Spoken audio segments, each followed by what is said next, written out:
بسم الله الرحمن الرحیم حامدا ومصلیا ومسلما اما بعد.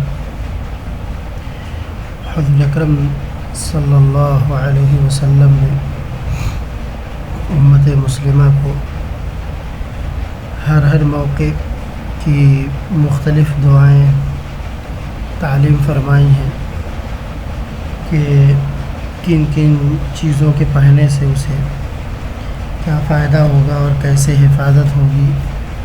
ہر مسائل کے وقت مختلف قسم کی دعائیں تعلیم فرمائی ہیں.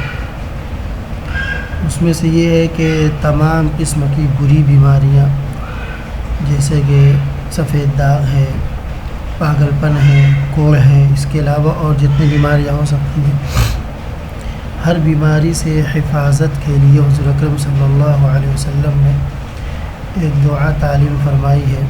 اللہم انی اعوذ بک من البرص والجنون والجذام ومن سیء الاسقام. اے اللہ، میں آپ کی پناہ چاہتا ہوں سفید داغ، پاگل پن، کوڑ کے مرض اور تمام قسم کی بری بیماریوں سے.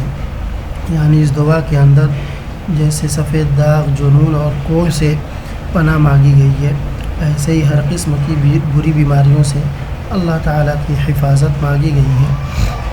تو اس کو پڑھنے سے انشاءاللہ انسان ہر قسم کی بری بیماری سے محفوظ رہے گا.